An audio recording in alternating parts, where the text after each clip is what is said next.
From Hong Kong, Chicago, and the city of Stoke-on-Trent, this is the Classic Lenses Podcast. Hello, and welcome to episode 89. My name is Simon Forster, and I'm joined by Johnny Sisson and Perry G. Hello, Johnny. Hello, all. Good morning. Hello, Perry. Hello, I'm back. Happy Thanksgiving.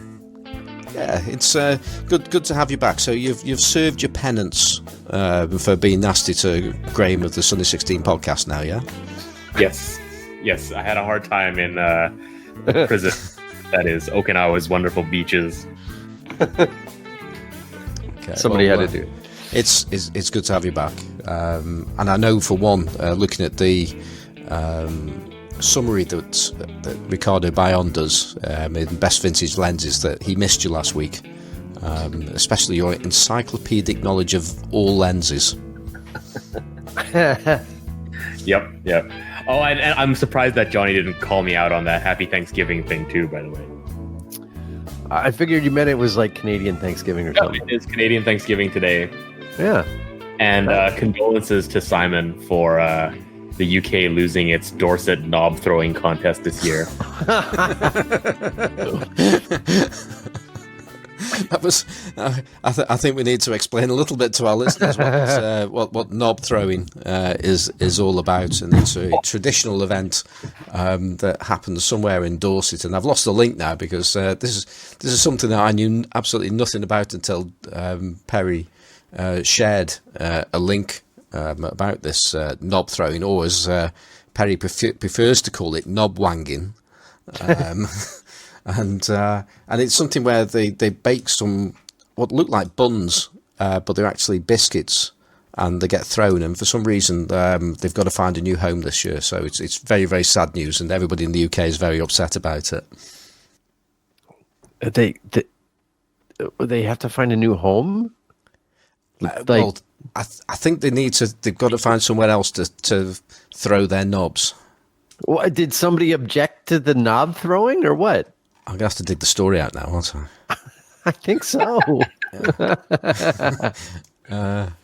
Right, okay. So it's on BBC News, and It's international news. it is. Well, obviously, it's made it to Hong Kong anyway. So here goes. Dorset's knob throwing festival will not take place next year. Well, organisers search for a new venue.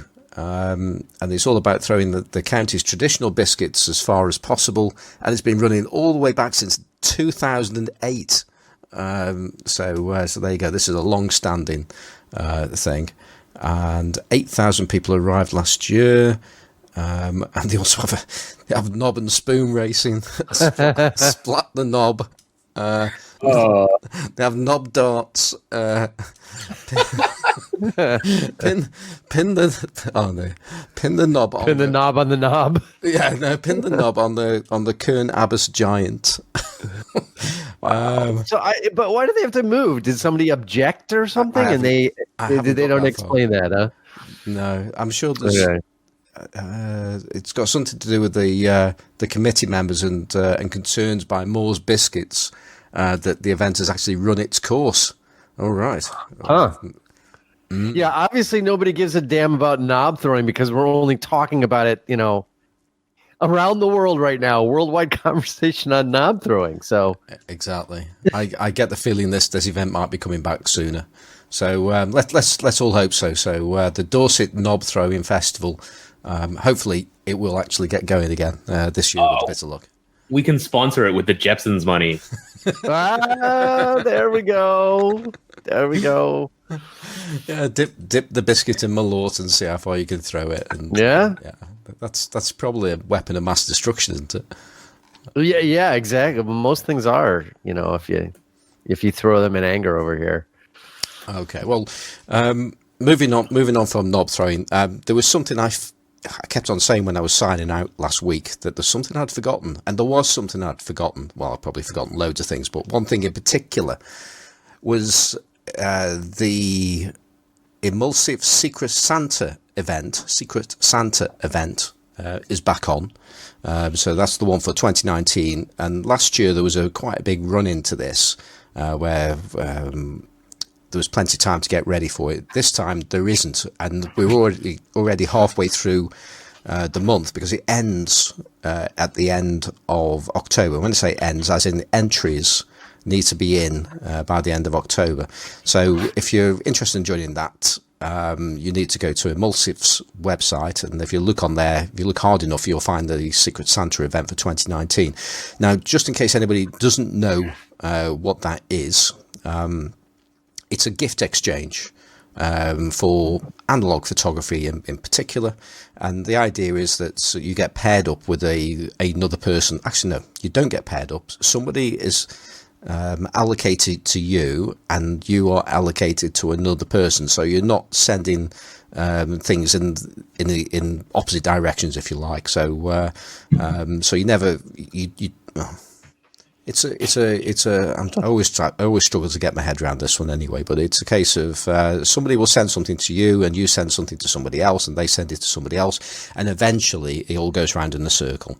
And you can do this by sending things in your own country, or you can do things internationally.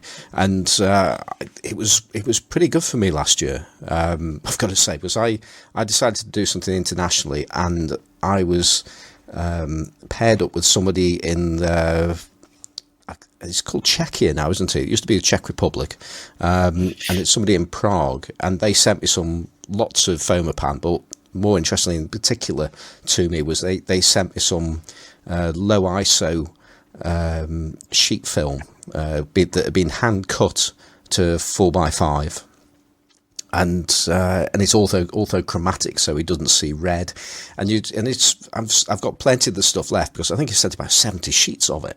So I mean, I did really, really well. So that's something I'm going to be doing again. And so for details on that, do go to the Emulsive site, and you'll find out a bit more there. All right. Okay, so moving on. Let's find out what Johnny's been up to this week. Relatively little.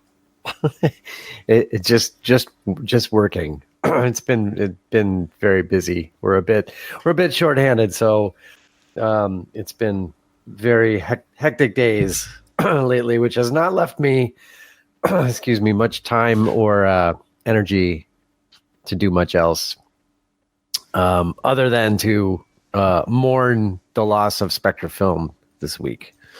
I guess I'm not sure if everyone has heard that news, or even shoots old Polaroid cameras, but Impossible Polaroid Originals, whatever you want to call them, they have announced the death of Spectra film for Spectra cameras. They're no longer going to make it. And they were, of course, the last source of film for those cameras. So a lot of us that have them and use them quite a bit are a little bit heartbroken. So I'm just, can we just elaborate on that? So Spectra cameras. Yeah, so they're old Polaroid instant cameras that are a little bit more rectangular in size. So it's a larger image that's more rectangular, and they were some of the later Polaroid cameras that were made that had actually had quite a bit of control over them, a little bit more so than on most of the SX70 and 600 series cameras. So they were very kind of feature-rich cameras with good lenses and make really good images, and they Polaroid Originals pulled some story out of their butts about how the cameras were no longer reliable and jamming too much, so they're not making the film anymore. Which, long and short means they just want to focus on making I-type film, I think. But they didn't say that, so screw you guys. But on the positive side, you can still buy some Spectra cameras. Oh no, they sold out. There you go. So there you go. I've just been on the site, so you can see them for sale, or apparently for sale, for $129.99. But as soon as you hang over them, then they say that they're sold out. So yeah, and there's going to be no film to use in them. So there you go. So I grabbed the last pack of color Spectra film off the shelf at Central and put it in my film stash box with a couple of black and whites.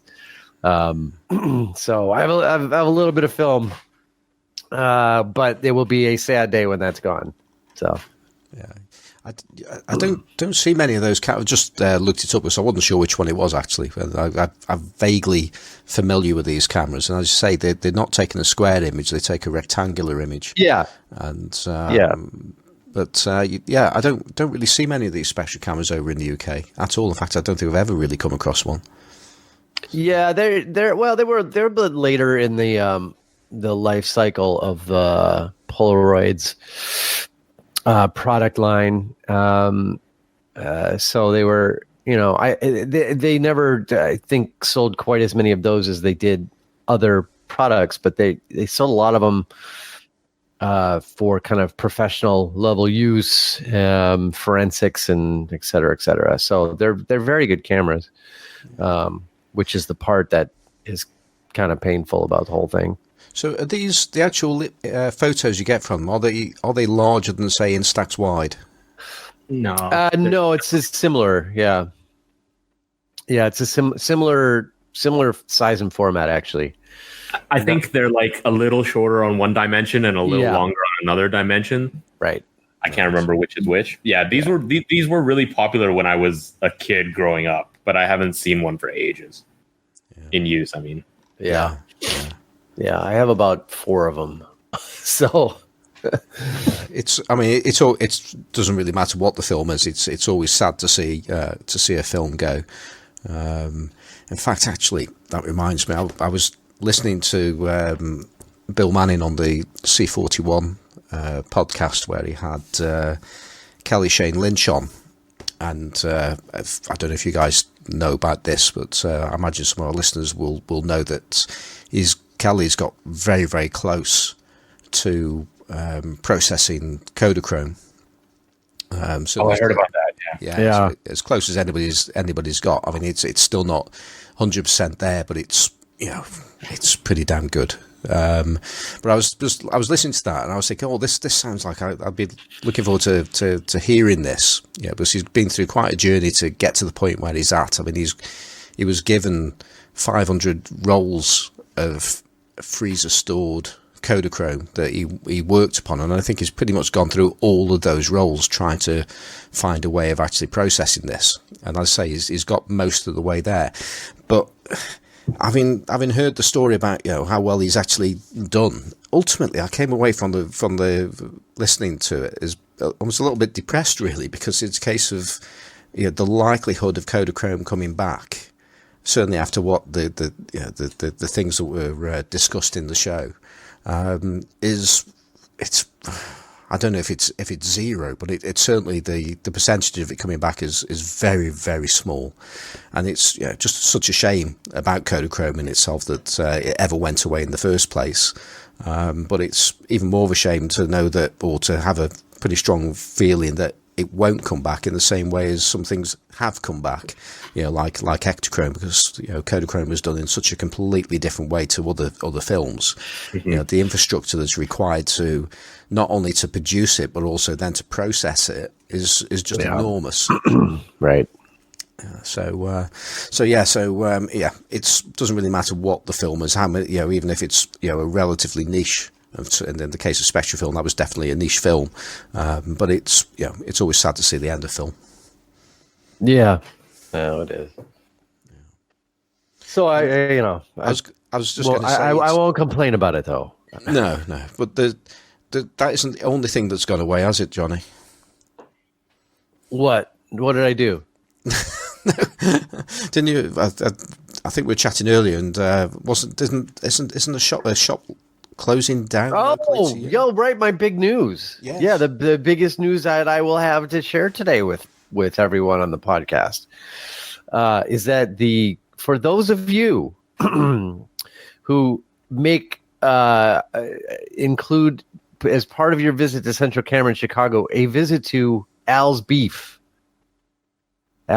which is right next door to Central Camera Company, where you can go and get a Italian beef sandwich or a hot dog with no ketchup or et cetera, right? They have closed that location. Although it says in the window, and I mean, this is like one of the things I'm walking by going into work, and there's it's all brown papered over the window, and I'm like, what?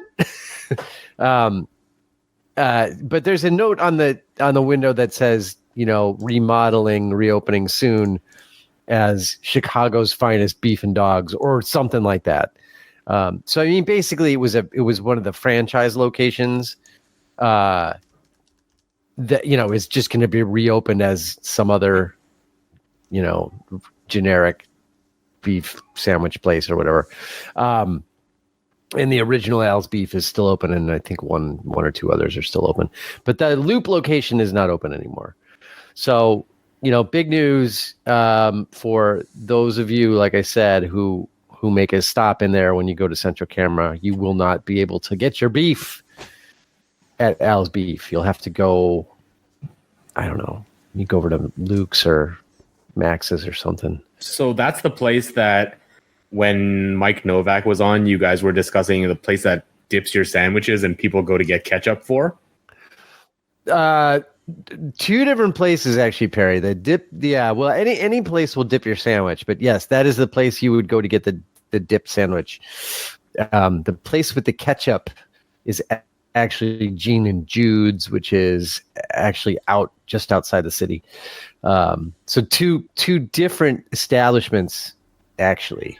When you say with the ketchup, don't you mean with the ketchup next door at McDonald's? Is that the one? Yeah. Well, yes. Yeah. Correct. Yeah. Yeah. But I know that Mike definitely liked making a stop in at Al's Beef. But yeah, not to worry, Mike. We've confirmed that the other locations are still open. So all is not lost. There are still plenty of places to get a beef sandwich in Chicago. Obviously this is a place I'm never going to go to, but I'm quite sad about this because it just sounds I love the sound of the place. It just sounds like a historic place, just like an old camera store or something like that. Yeah, kind of. And it's gone.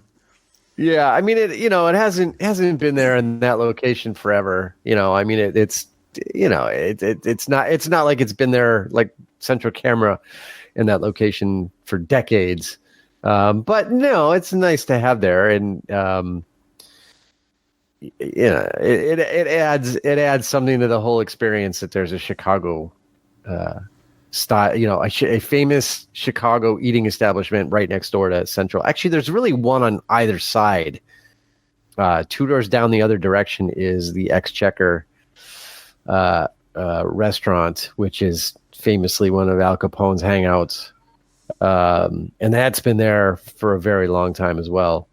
I don't know what was in the location. I think on the other side, there was a clothing store there for a lot of years. I don't know. I mean, there have been a lot of things in that location. So it's you can't really mourn it as if it's the loss of an anchor kind of old school business on that street. But, things come and go, I guess. All right. Yeah. Well, have you got any good news this week?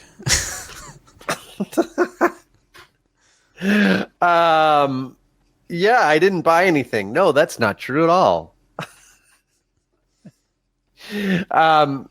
So, Mike Ekman.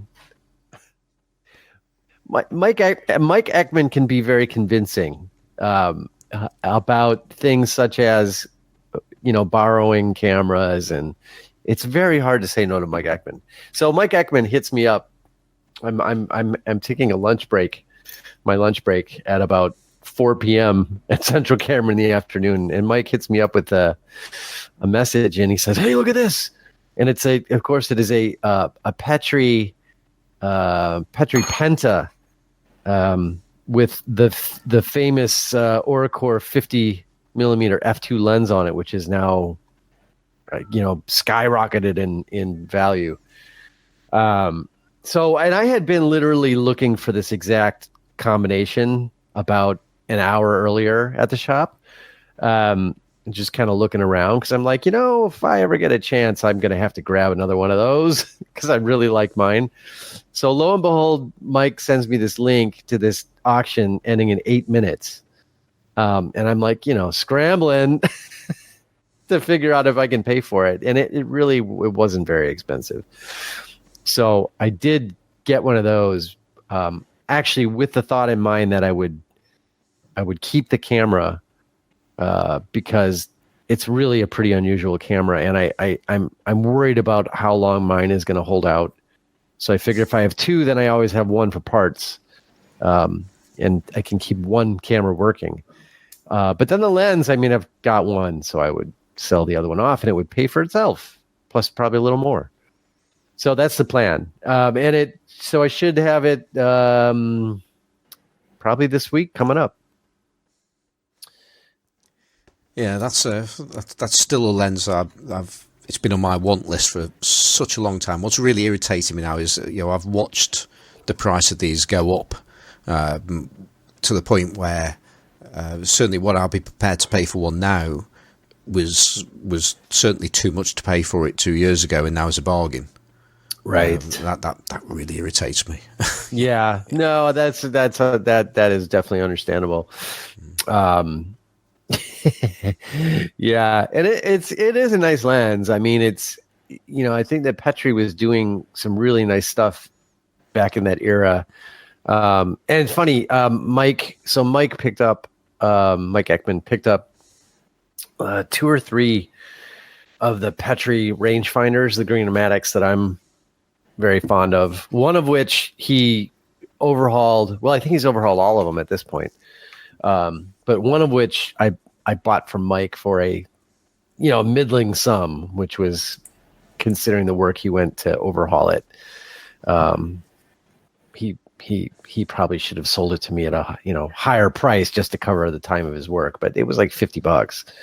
So I'm like, all right, yeah, I'll take it. But I know he's now shot that camera and he really likes it, and it's the lens on it is great. So he really likes the rangefinder, and he really wants to borrow this the Petri Penta that's in the mail. So I bought it. I'm pretty sure he told me about it because he knew that I would buy it, and then he would then get to ask me to borrow it, which of course I would say yes to. So so well done, Mike. Your Petri Penta is on the way. And I'll let you know when it's here and if it's working, and then it will be on its way to you. So there you go. But it's Cheyenne Morrison sent me a. I'm trying to see if I can find it here real quick, but he sent me one of the old advertising pages for that lens, and I think it's a 7-element lens, and Petri, they usually with their lenses they usually do have, like in the instruction book, they usually have a diagram floating around with the lens. So I've seen the diagram for it, and it is definitely an interesting looking lens. I'm trying to remember what specifically we would call it design wise, but it is definitely an interesting lens. But I think mainly it's going through that cycle where people realize that it does something special wide open on digital, and that's really what's of course driving the interest in it, which is fine. There's nothing wrong with that, but I think stop down at all, it's going to behave like any other 50 f2. Which is to say it's going to perform well, but yeah, it definitely has an unusual sort of look to it when it's shot wide open. So, yeah.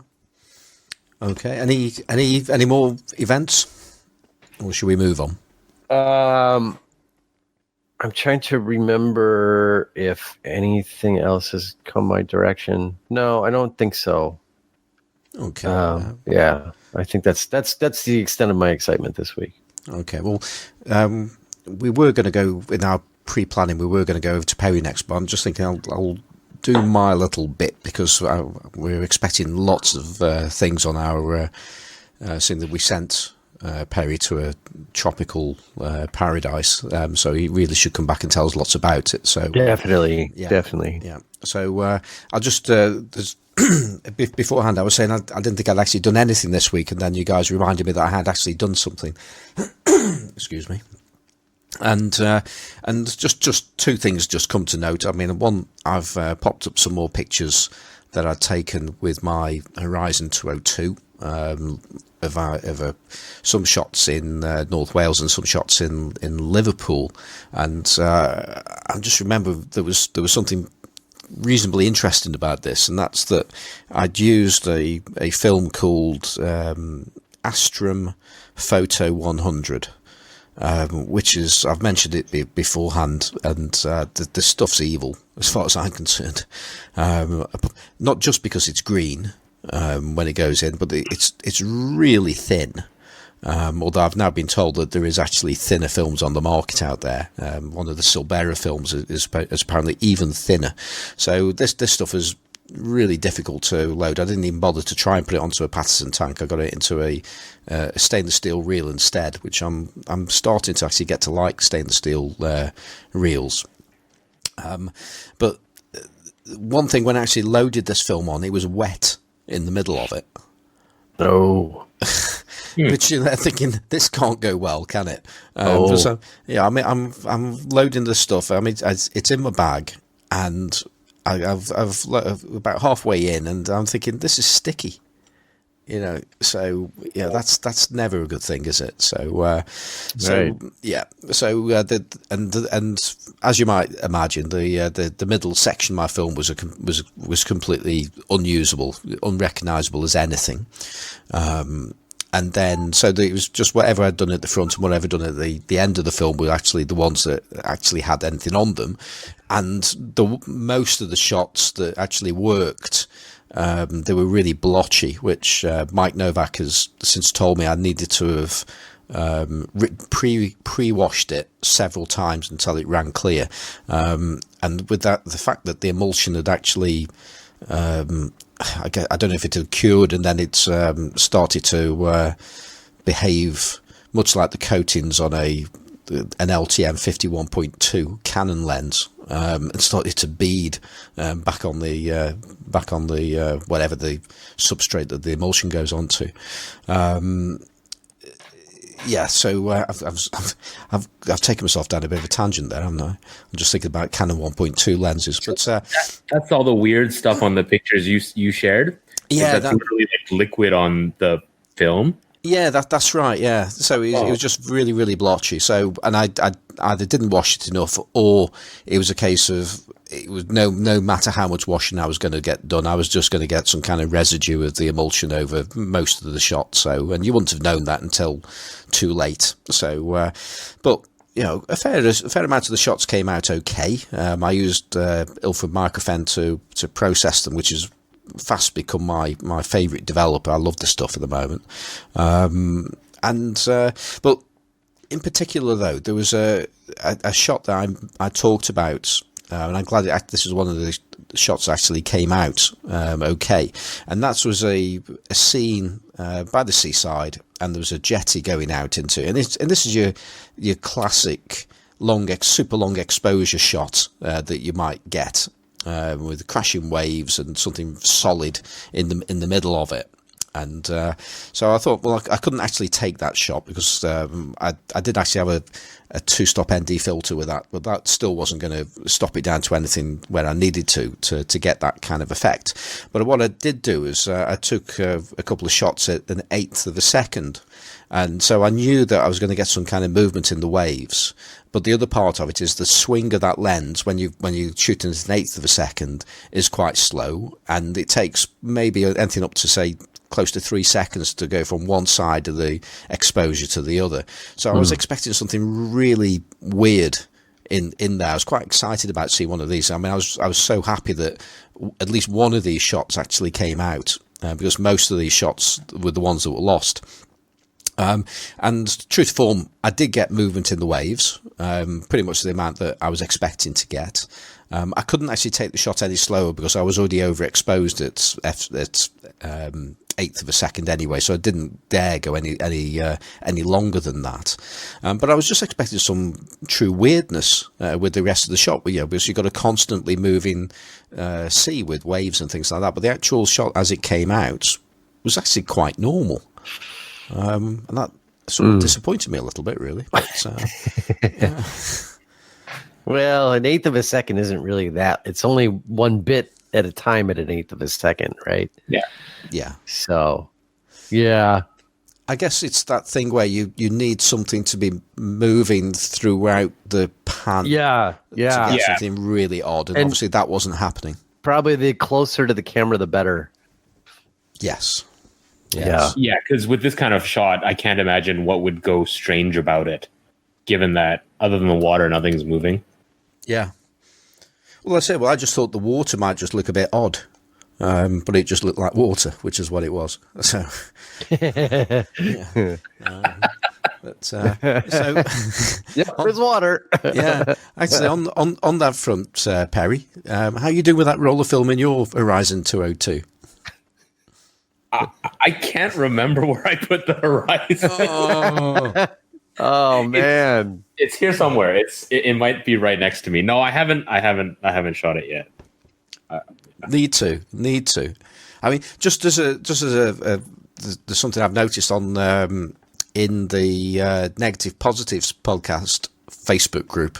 There seems to be a bit of a commotion for getting these cameras at the moment. So it'd be good if you can, take some pictures and share them, and put them into there as well. So. Okay, I found it. Right. That's a start, right? Yeah. Have you got any film in it yet? I put a roll of Ultramax in it, and then I removed that roll and put it in my M4. Nice. So I finished that roll, but not through the Horizon.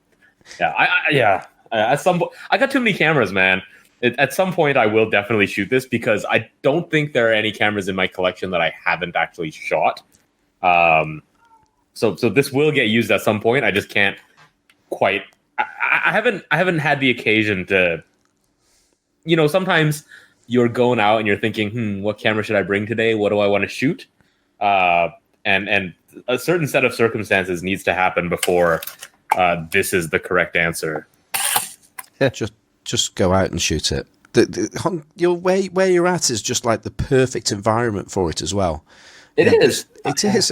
And that's the thing about it. You can just go into a place that's quite normal to you, that's not necessarily particularly inspiring to you, and you just compose a shot that just in the way that you might normally do it, but you might not bother to take it normally, and just do it, and you'll just find it. It will produce something that will put a smile on your face. Yeah. I will find some time to actually use this thing. Yeah. Good. Okay. Well, next time you think about using the X-Pan, take the Horizon. That's the way forward. I don't know about that. Yeah. But see, the X-Pan is not a panoramic camera as far as I'm concerned. Anyway, it's more of a cinematic kind of thing. It's not panoramic. If I'm being controversial there, I don't know, but I don't class that as a panoramic camera. Why? It shoots panoramas. How is it cinematic? No, it's not. It's just a wide view. It doesn't actually go around corners in the way that an Horizon does, or a banquet camera or something like that. Movies aren't shot with this kind of weird fisheye distortion. Anyway, I've made my point. I'm sticking with that now. Okay. So in other news, because I haven't got too much news. The other thing is I've finally got round to respooling a roll of film to put into my Kodak Medalist, which is a 620 film, and 620 cameras use exactly the same film as 120, except the spools are a different size, and some 620 cameras you can just about get away with putting a roll of 120 into it. You certainly cannot do that with a Medalist. In fact, there's so many things you can't do with a Medalist, it's untrue. So even to the point where, if you're going to use your Medalist, the usual advice is read the manual first, no matter what you're going to do, because there's so many things you can do wrong, especially the model I've got, which is the original Mark 1 which has got more ways you can break it than the Mark II. You have to circumcise the film, right? No, they don't do that in the UK. No, we don't do that. No, that's been outlawed. So the idea is that you get two spools, two 620 spools, and you need a dark bag or a dark room or a dark space somewhere, and you roll a roll of 120 film onto a 620 spool, and then you roll it back onto another 620 spool, and you think, well, why are you doing that twice? And there's a good reason. I mean, technically, I believe you don't have to do it, but it's a good idea to do it, because when you're actually rolling when you're doing the film from one to the other, there's a piece of tape towards the end of the roll of film, and when you get to that tape, when you're rolling it on, it causes a bulge in the film, and then if that in itself, I don't know if that's really that much of a problem, but it doesn't seem like a good idea to me. So if you roll it back again, so you're actually taking the film back to the orientation that it originally was, then your numbers are going to line up. I assume they won't line up the other way around, because the way you actually tell what frame you're on, you have a little window at the back of the camera with a red filter, where you can actually see your frame numbers, and 120 film's got lots of numbers on the back of them depending on the size of film that you use, and handily it tells you what it is for this 6x9 film, and it's aligned in the same place as it will be if it was 620 film, which is really good that there is that legacy treatment there. So that is now loaded up, and it's loaded up with a special roll of film because it's portrait, so I've got to take people with it, because that's all you can do with portrait. And that's the roll, or one of the two rolls, I should say, that Perry has sent through to me. So it's a roll of portrait 160, and I have 14 days to shoot it before it's expired. Awesome. What lens is on your Medalist? It is. It's an Ektar 100mm f3.5, and nice. The lens is one of those lenses which fits into the legendary category. I haven't actually seen many pictures that have been produced by this, but people actually all say that it's an amazing lens, and I've got to believe it because it's a Heliar. Yep, it is. That's it. So Heliar lenses are awesome, and they're particularly awesome at taking pictures of people. So I'm quite excited about doing that. The only downside of the handicap, 100mm sounds quite good, and in 35mm terms, that'll be a longish portrait lens. But 6x9, it's a normal. It's effectively like a 50mm, something like that. Yeah, even better. Well, yes. But if you actually want to take it, if you want a Head and Shoulders, a reasonably tight Head and Shoulders, you can't actually do it without putting on a close-up lens, which incidentally they're called portrait lenses. Which is are they? Yeah, it's called a portrait. And there's different numbers, like portrait 1 and 2. I'm not too sure what the numbering system is, but you get these close-up lenses, and I'm guessing you've actually just got to get a tape measure out it looks a little bit like it's a cross between an SLR and a rangefinder, but it is a true rangefinder. And they say why it's a cross, because it's got a really odd way of actually measuring the distance, because you've got two windows, and there's a smaller window underneath your main frame window, and you have a split screen. I mean, it's just a complete split screen, a horizontal split screen, like you would do with an SLR. And it's an odd way of doing it, but I quite like it because it sort of feels like an SLR when you're using it, which in my opinion is a good thing. But I know that you guys would prefer it to feel more like a rangefinder, I guess. Well, when it's that size, I don't know. I don't think it matters, because it's such a brick, right? Yeah, it really is. Yeah. Yeah. Well, there are some famous comic drawings of World War II films where I think there's a woman who's got it on a neck strap and she's swinging it around and smacking a Nazi in the head with it. So right. it is a pretty lethal weapon if you were to use it that way. There's no doubt about it. So I will be attempted to take pictures of people with that, although I might not be able to get quite. I'm just going to have to be further back. And get some context. Yeah, and I do want to take them as close to wide open as I can as well, which I do actually have another roll of donated portrait film. The other roll was 400 on 120 film, but I chose to go with the 160 larger because I want to shoot. Well, there's a shutter speed range is relatively limited for one, and secondly, light isn't particularly great here at the moment now, so using the slower film should enable me to get close to using it at 3.5, which is what I really want to do. Nice. That's a really nice lens. I'm really looking forward to those results. Yeah, me too. I've had the camera for ages, but I just haven't had the nerve to respool it, which Anthony Rue's been baiting me for quite some time about doing it. Just get it done and so on. and I've finally done it, but I've just been like waiting for other things to happen. I've been putting things off, such as I need a HUD for it and stuff like that. Well, I've got the HUD now, and but I'm not sure if it is actually single coated or not, because most of these Medalist ones are uncoated lenses, but some of the later ones are. Mine's from 1943. I'm sure I've seen it in some light. It looks like it might have a coating on it. I don't know, but either way, it seems like a good idea to get a HUD for it. Are you going to shoot it handheld? Because that thing is heavy.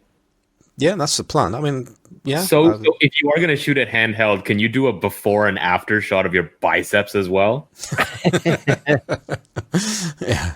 I don't know what it is with these 6x9 cameras. They are, unless they're like a folding camera, they're so heavy, aren't they?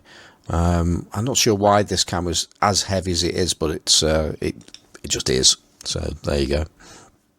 Right. Okay. So that's my week. Perry, how's your trip been? Since both of you cleared your throats before speaking, it was really good. Okinawa, Johnny mentioned isn't the first place that comes to mind for an American to go on holiday, but it's a cool place. It's crystal clear water, gorgeous beaches. It has it feels like a Japanese Hawaii in a lot of ways. It's a lot more laid back, with a different sort of people than the mainland of Japan. And in the middle of the island, because I rented a car and we kind of drove up and down, there's a place called American Village that we stopped by for an evening. And you know how in America you have Chinatowns in different cities? Right. This is essentially the Japanese equivalent of an America town. Wow. So it's McDonald's and they let you shoot each other, or what? No, because Chinatowns are kind of America's take on a sort of Asian settlement, right? Yeah. So this is sort of, I guess, what the Japanese in Okinawa imagine America to be like. And it's nothing like the US, but everything is just sort of bigger and with more, corn syrup in it. Right. So that was kind of odd, but it's a gorgeous place. The food is wonderful. We went up to an awesome aquarium up there. So it was kind of a last minute change in our schedule, because we were originally going to go Sunday to Wednesday, and then on Friday there were these huge protests in Hong Kong at night after the government introduced this anti-mask law, and basically everything got trashed. So all of our pre-scheduled activities and my work stuff for Saturday got canceled quite late on Friday night. So we changed our flight last minute for Saturday morning and kind of got an extra day in because of that. And so the biggest struggle was deciding what to bring, of course, gear-wise. So I brought my GoPro because we were definitely going to go snorkeling in the coral reefs there. And I brought For film, I brought my Contax T just to keep it light and to fit everything in a backpack.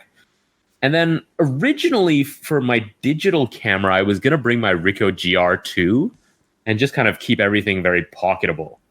But at the very last minute, I swapped it for my Fuji X-T10. And I do not regret that choice at all because I ended up using it quite a bit. So the two lenses that I brought were the Voigtlander Super Wide Heliar 15 millimeter, which is always essential, and a Lomo Color Minotaur 35 millimeter f2.8 that I actually have on loan from Simon. Lomo? Is it not from the Lomo LCA? No. Sorry, no. Minox. My bad.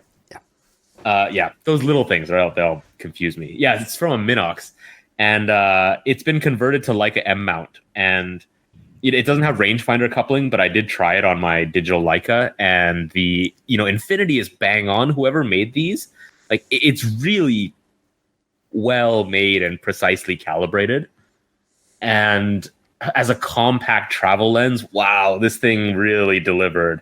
I mean, I had it on a helicoid adapter, so it was I could focus much closer than it normally could as well, and it's such a cool little lens. I love that lens as well, in the same way as you there. A chap named Harvey makes it, by the way, and this is my second one actually. But so my first one was LTM, but I wanted that particular one to just make it easier to use on potentially to be used on a Leica M camera, but also the helicoids are just Leica M helicoids, so they're just easier to use. But it's just one of those lenses that whenever I put it on my camera, it just makes me smile. It just makes me happy. Yeah, I mean it's super sharp, wide open, but it's got it's hard to describe the rendering. I mean, I spent most of the time I shot it in the Okinawa aquarium, which is gorgeous, and some of the stuff that it was doing to the corals in the background was pretty unique looking. And the aperture blades in this lens, there's only two blades, right? Yeah. And it's sort of teardrop shaped, but like a horizontal teardrop shape.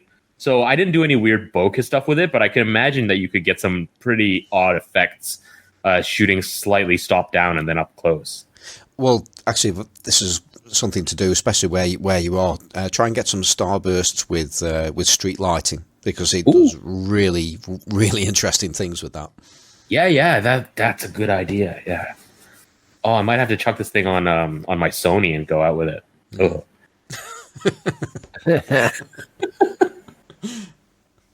But I wish there were more of these. Well, I guess there are. You can get these converted, but these lenses from compact cameras that sit so close to the film, but then are really high quality. Whether they're out of a Contax or a Yashica T series or whatever. It strikes me as a type of lens that's just ripe for wonderful adaptation. Because if they're all done as well as this lens, I want an entire collection of them. Yeah, the beauty of that Minox lens, though, is the fact that it already has its own focusing helicoid on there, and you got the aperture control within the unit. Whereas and it has a focus scale. Yes.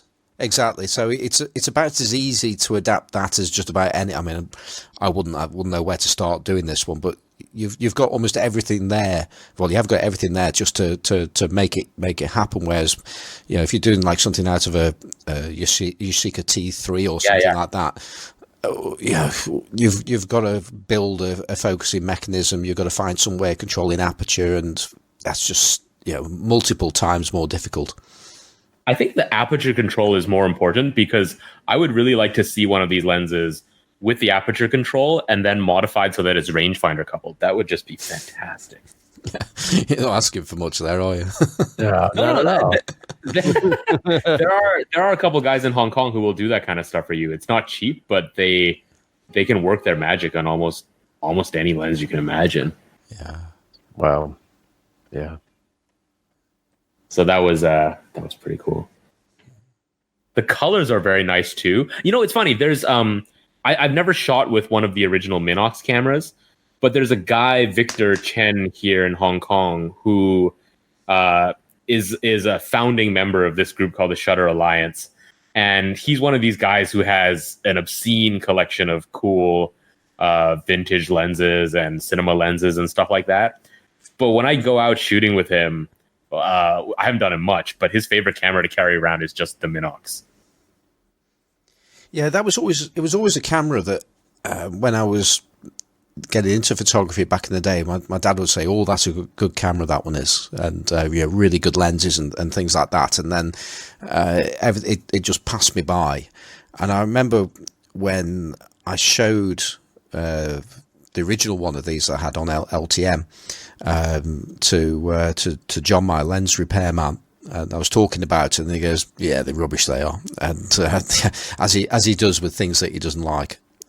Whether they actually are rubbish or not is another matter. But and then I showed him some of the pictures I'd taken with it, and he was knocked out by it, and completely changed his view. Because it has that, everything you just said there, I completely agree with. The rendering is quite unique with the lens. I don't know, and it's probably got something to do with the fact that it does actually sit so close to the centre. I'm sure that's making a difference. Although that's usually a problem when you put things onto a Sony, especially heading towards the wide angle end. But I can't actually remember it being particularly noticeable on the Sony at all. Because it doesn't stick out.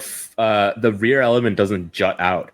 So when you put it on a Leica M adapter onto the Sony, the rear element of the lens is actually quite a bit in front of the part of the adapter where the lens attaches. Yeah. So you don't get a lot of. I tried it on my Sony, and you don't get that weirdness that Leica or LTM lenses or other rangefinder lenses with a protruding rear element give you. Yeah. Mm-hmm. So I posted a bunch of shots from the aquarium that are all with this lens on my Fuji. Yeah, those are excellent. Those are almost all of them are wide open. A lot of that is down to the aquarium itself, though, because they let natural light pour in through the top, and it just looks fantastic. Yeah. Yeah, I agree. I mean, the colours just popped amazingly with those photos. Yeah. Yeah.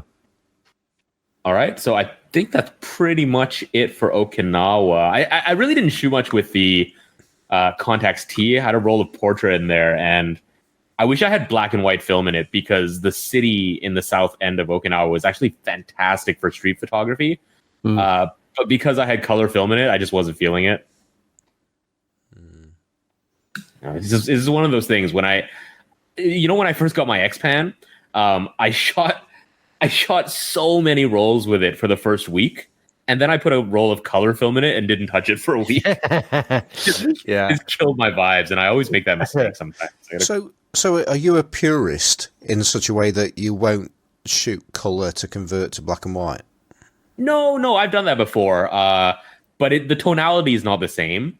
Yeah. So I won't do it sort of deliberately. Sometimes if I'm shooting with a cheaper color film and then I get the pictures and I think, oh, this will look better in black and white, I have no problem converting it. But because I had Portra loaded in my Contax T, it wasn't really the kind of thing that crossed my mind that I'm going to shoot Portra and then convert it to black and white. Yeah.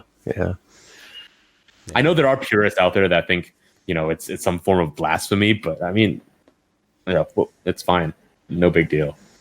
Yeah. I mean, I certainly when I've done some street shooting on one of these photo walks or something like that, invariably I've got color film in there, but I look at everything with a black and white, a mono palette in my mind, if you like. And so when the shots come back, I'm always like surprised that they're in color.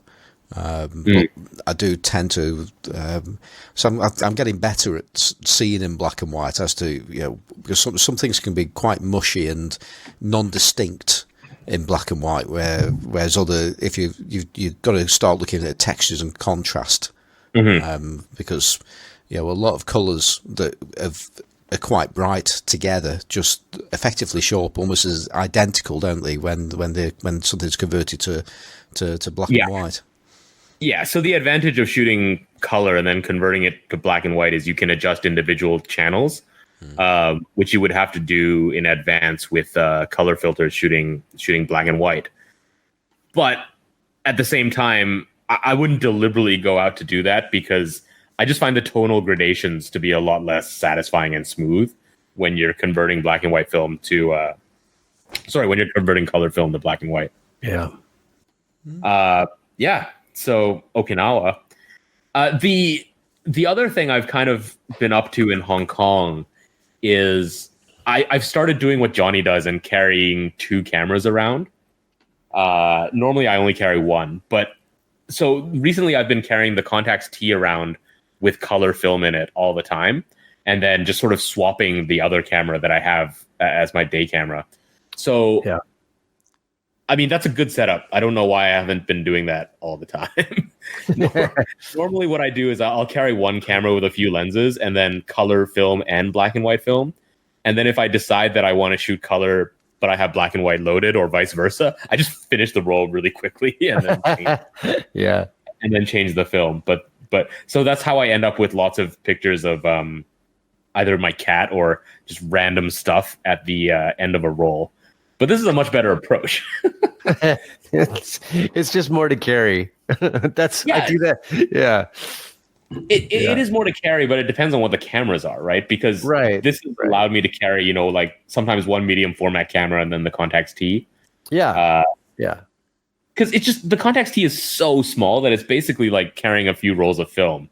Yeah. And I've started using it a lot more just because I trust it a lot more than I trust my Olympus XA. Not that the XA is a bad camera. I love that camera. Don't get me wrong. But my Olympus XA, well, all of them, because they have the little windy toothed wheel instead of a traditional film winder. I talked to Rob Jameson about this, and apparently he really cranks his XA all the way. But I'm fairly gentle with mine, so I have missed quite a few shots after advancing the film and pressing the shutter because I haven't wound it all the way. There's like 1 or 2 extra sprockets that are left, and then I missed the shot because I think it's fully wound, but it's not. Oh, wow. Yeah. I never noticed that. No, me neither. Yeah, I mean, just the way that I shoot street, sometimes when I'm working a scene, I'll fire off a couple of shots one after another. Yeah. And so I got to sort of fire, wind, fire. And so when it's a traditional film advance knob, you have to go all the way before it'll even sort of start moving backwards. And that's what the Contax T has. Whereas the XA, I've missed so many shots with it because of that. And it might just be mine that's not, the knob might not be as smooth or whatever. But I haven't tried any other ones. And I've missed enough shots with it that I don't fully trust it anymore. Yeah, I don't really trust myself with it, is the better. You're clearly being too gentle with your knob there. And you'd need to work it harder. Gotta throw it more. Yeah. So you guys haven't, I mean, you both have XAs, right? You haven't had that happen to you? Yeah, I've got an XA, without the numbers, and I've only shot 1 roll of film through it and I haven't decided whether I actually like the camera or not, but I think I do, because certainly the results were excellent from it. But no, I certainly didn't have a problem with winding. What I did have a problem was taking shots when I didn't want to, because the shutter's way too sensitive. Yeah, it's a hair trigger. Yeah, mine has migrated its way to the to be sold table in one of my rooms. I'm slowly gathering up all of the camera stuff that I'm going to sell into one location, and the XA is on that table. So I think there's a reasonable chance mine might go the same way, but I'm sometimes thinking, what is the reason why I would pick that camera up over and above one of my other, say, just normal point and shoot cameras? Yeah. Or if I had one, something like one of those Petri color corrected cameras, which I really fancy using, but they were larger, chunkier things. So I mean, there's not much difference in terms of size to say a Leica. But why would I actually pick that camera over a point and shoot? And I'm struggling to answer that question. That's a very Simon. You were like exactly on the same page. I can't think of a situation when I'm gonna choose that camera to use. There's always something that I would rather have in my bag than that camera. That totally makes sense. I mean, I never carry my XA on its own. I always have it as a second camera. Second, sure. But now I'm just I don't I don't have any film point and shoots. I only have the XA and this Contax T. So there's just no reason for me to pick up the XA over the Contax T either, because the Contax T just it feels better. It's I used to have a T2, but that thing was a little bit too bulky. And Kendall Jenner made the price go up too much, so I had to sell it for a profit. But the T hasn't gone crazy yet, and it's super nice. It's a rangefinder. It feels like a proper piece of engineering, because the XA is all plasticky, whereas like this Contax T, I feel like I could throw it. The fact that it's a rangefinder as well. Because I was going to ask you if it was rangefinder or whether it was scale focus, and the XA. So, yeah, no, the Contax T. Oh yeah. So, yeah, I mean, I'd ask the same question. Why would you have an XA when you've got a Contax? Well, I got the XA a long time ago before I got the Contax. That's why I have both. Yeah. I got the Contax T after I sold my T2, and because I do like the lens on the T2, but the price is absurd, and it's a point and shoot. So, autofocus is unreliable. It's this is the same lens. It's a rangefinder. It's way better. I mean, I think I like the look of the Contax T, and I've played with one and not shot one. But yeah, they're just two competing cameras between them, and I would certainly give the Contax T more time, although that's possibly largely because I'm a Contax fanboy. It's gorgeous. If you get a chance, the lens is wonderful, and it's just a joy to use, because even though it has that annoying flap that folds out, I find that it's really easy to focus the rangefinder with my middle finger and just shoot the whole thing. Just shoot the whole thing one-handed. Yeah, that makes sense. It's great. Whereas the XA, you have that little sort of tiny focus tab on the bottom that moves like 5 degrees. Yeah. So. Yeah, that's I guess the thing that I it's like the camera that tries to do too much for me. Or I feel like I need to do too much with it when I'm using it, when all I really want to do is have a point and shoot, but then I'm screwing around with the rangefinder, and which is silly because it's like, what's the base length on that thing? Like half an inch. Yeah. So well, you can use it as a scale focus camera. You can, but then I've got other scale focus cameras I'd rather use than. You see what I mean? It's like it's like everything that it should do, I would rather do with some other camera. Yeah. So I know that's silly, but if I'm going to use a camera with a rangefinder, I want to have a proper rangefinder. If I'm going to use a camera that's scale focus, I want it to be an easier to read scale focus, indicator. I mean, it's just like there's always a reason I'm going to pick something else up. It's that jack of all trades things. I think it really excels at is being small. Yeah. But that said, I did pick up because my next point and shoot camera that I will be using is a Olympus Mu 2. So nice. I picked one of those up, but it's got a broken battery door on it. It's just a bit of plastic chipped off at the bottom, so it does actually close and it'll hold the battery in place. So it's just one of those things that doesn't look as nice as it could do. But sometimes when you pick up a camera like that, and because it's ugly or whatever, but it works. I think you can get more pleasure out of it because you're just not bothered about it in the same way. Now, so now there's a situation if you had an XA and a Mu 2. I would choose the XA. Me too, 100%. Okay, and why wouldn't you use the darling of point and shoot cameras? I can't be bothered to wait for it to get ready to use and turn the flash off, and at that point I'd rather use the XA and just have a scale focus camera. With probably a slightly better viewfinder. Yeah. It feels nicer in the hand as well. Yeah. XA is just a cute little thing to have in your pocket, whereas the Mu. Yeah.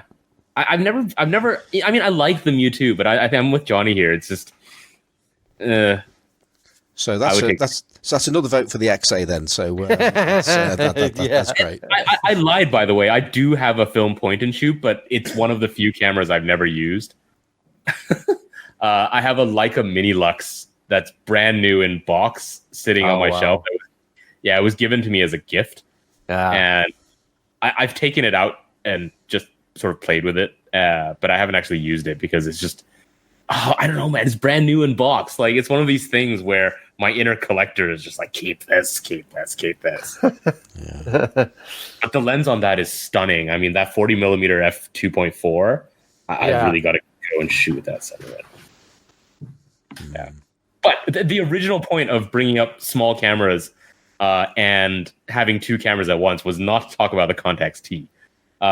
It was talk about the other thing I've had in my bag, which is a new lens that I picked up off eBay with one of Cheyenne Morrison's purchasing tips, which is to look out for spelling errors. So I picked up I don't know, how do I pronounce this? A Acal Kyoe 35mm f3.5. Why would one of those be difficult to list properly? It was missing an L from the Acal. Oh yeah, okay. Yeah, you can't even say it. Yeah, that's the thing. Yeah. So I don't know how I stumbled upon this. I think eBay might even have recommended it to me, and it had a buy it now price of like $150 with shipping. Wow. And it came with the viewfinder as well, which I didn't think anything of it. Yeah. I didn't think anything of it until Johnny told me. But that viewfinder is stunning. I compared it side by side with my Voigtlander 35mm Brightline viewfinder. And this one doesn't have bright lines, but it's parallax corrected, and it is brighter and clearer than the Voigtlander. It's gorgeous. Yeah, that viewfinder it's in like the viewfinder Hall of Fame. I would have paid this price just for this finder if I had known how good.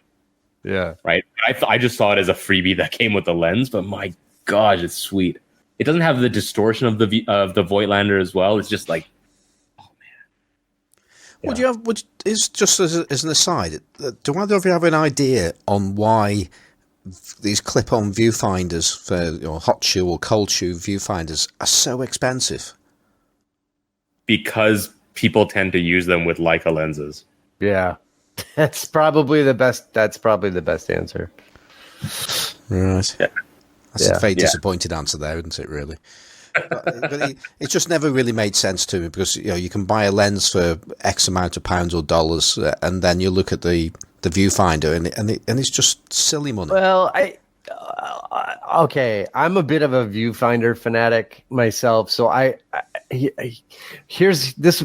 My take on it would be this: is that I'm really picky about the ones that I actually want to use, and a really good viewfinder. I mean, there's a lot of mediocre ones, but the really, really good ones, they really do change the whole experience. Oh yeah, I mean, yeah. So like a really good viewfinder, your framing is going to be almost like SLR level accuracy in terms of what's in the frame, which, on a rangefinder, that's pretty great. And I think that just the ease of use that it brings kind of changes the whole experience of using, can change the whole experience of using a camera. So I think a really good viewfinder that's easy to see, and I know that a lot of people with glasses, that's another big issue. Mm-hmm.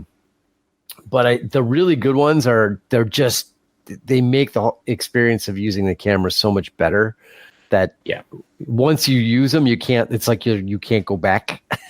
They're so good. Don't cheap out on the external finder. Yeah, right, exactly. You're going to end up buying a nicer one. I mean, I know, I say this from experience. I bought the Canon external viewfinder, and I got the Voigtlander one so quickly after that, just because it was so much better. Yeah, right. I mean, you certainly notice this with cameras with integrated viewfinders and rangefinders, and most of them are relatively much of a muchness in terms of brightness, and you also get some that are larger and smaller. And going back to the XA, it's tiny and it's just hard to use. And then you pick up a Leica M camera and look through that, and you think, oh, where have you been? it's the difference is quite remarkable. So there's clearly an art to making a top high quality viewfinder, and it can't be easy because even I've had a Voigtlander Besser R relatively recently. I'm not sure when they made Besser R, so I mean it's one of the older of the Casina made Bessers, but the viewfinder on that was definitely not as bright as the 1956 viewfinder on my M2, and I was quite shocked to experience that. Yeah, I mean, it's what you look through when you shoot, so it's the most important part, I think. Yeah, right. So if you're going to use external viewfinders, get the best you can. I mean, I would love to use the tiny microscopic Voigtlander 2835 integrated finder, but I can't see through it with my glasses properly. Yeah. Those are also one of those legendary. I think Hamish was talking about that finder, how much he liked it. But yeah, they're so expensive. They're really expensive, and they're tiny. I would rather just have a bigger finder. Yeah, those ones are like 300 pounds. Yeah, they're nuts. Yeah. But so for any listeners who are looking for external finders, what would you recommend, Johnny? For external finders? Yeah. I mean, I don't think there are any better finders made than the Voigtlanders, than the Casinas. Yeah, that's the bright lines. They're fantastic. I have, except for the Leica 50 millimeter metal finder. Right, which although the Voigtlander version of it is essentially exactly, they're like clones almost. Yeah. Although mine won't fit on my 3F. I have the Voigtlander one. It won't fit on my 3F. Huh. Yeah, I have the one that came with the anniversary edition 53.5 Heliar. Okay. Yeah, and it was quite surprising, but then I Googled it, and apparently it just doesn't fit on Barn X. Huh. Well, because I have, I have a few of them. I actually now have a couple of the 35 Brightline finders, which that finder is so good. It's awesome. Yeah, so like that, that's the finder I use in my Canon P. It's the finder I basically use anytime I'm using a 35 millimeter lens now. So I love that finder. So that one in particular is great. But then all of their, even the thing is, even the plastic finders are they're really good. I mean, and they're actually probably nicer to use in some ways than the metal finders, because the pupil is bigger and they don't look quite as slick. And the metal ones look like just freaking correct. I mean, you can put them on a camera from the 1950s and it looks like it was made to go on that camera. They're just really, really aesthetically beautiful and nice to use. And optically, they're really nice as well. So yeah, I really like the Voigtlander finders. Actually, the one I would really like to get is the combined 21-25. Oh yes, that's nice. Yeah, the metal Brightline. I'd really like to get one because I have both the plastic 25 and 21 finders, and I'm like, I could sell all those finders and get one finder. So I'm kind of thinking about that because, those things are just so nice to use. And they make a 15 millimeter finder. I'm not that crazy, because I kind of feel like the 15 is just so wide. The finder, as long as you point it in the right direction, you're always going to get more than what you see anyway. So I'm like, it's not really worth the trouble or the expense to get the 15. But I think a frame to show you where your feet are. Yeah, right, exactly. But the 30 to me, like the 20, the 21 up through like 50 millimeter, they're just really nice to have. Even the 50 you were mentioning, Perry. When I'm using a Barnack style camera, I don't use the viewfinder on those at all for anything but focusing. I use an external viewfinder even for 50 millimeter. I would love that if it actually fit. Yeah. Yeah. Well, yeah. And so the old Leica one is probably worth getting then. Yeah. Because it's actually really bright. I have also the Leica 35 finder, and it's okay, but the Voigtlander one is way better. So like the metal Leica one that sells for like, those are like $400 now for a nice one. The Voigtlander finder is much nicer for $200. So Totally. so to me, like the Voigtlander finders are just they're incredible, and I'm not actually convinced anybody but Casina makes finders anymore. I mean, I think of the ones that are rebranded, like you can get the Zeiss ones. Yeah, I think they're all made by Casina. Like there's ones for the Ricoh. There's a couple models where they have a finder, right? There's Olympus has a finder for one of their. I'm convinced they're all Casinas. I don't think anybody makes finders other than Casina at this point.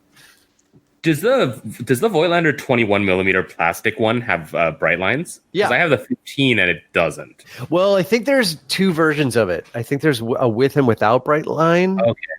Because like the 15mm is not bright line, the plastic one. But the 21 that I have is bright line, but I'm pretty sure there's a 21 non-bright line also.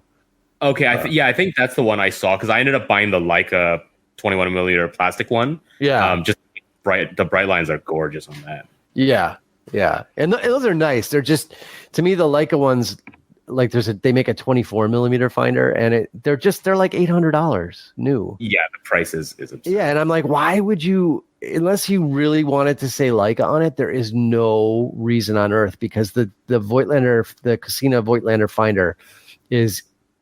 I mean, I don't know. Maybe somebody can objectively say the one is a little bit better than the other, but they're really well made and they work great. And they're like $200 if you can find them. So yeah, I agree with that recommendation. The Voigtlanders are the way to go. Yeah.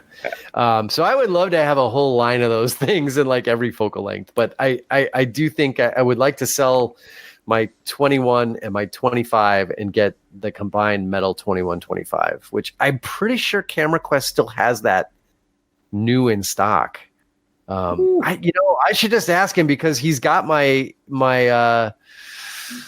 Rolly that they're realigning it after I whacked it out of alignment, the rangefinder. So maybe he can send me one of those back with it. I'm tempted to pick up a 25mm so I can get the ZM 25-28. Oh yeah, okay, yeah. So we might have that conversation. But this Acal viewfinder, the other thing it's got going for it is, apart from the fact that it's parallax corrected, so it's one of those old finders with the distance scale in the back that moves it up and down. Yeah, those are cool. They are cool. It's also black paint. So it's starting to brass, and it fits perfectly with my my black paint like a 3F. Right. Right. Well, which apparently that's you have great. an issue with. It looks too nice. Oh man, I love viewfinders. I'm a sucker for the viewfinders. But I guess I should talk about the lens itself. As we spent like 15 minutes talking about the viewfinder that it came with.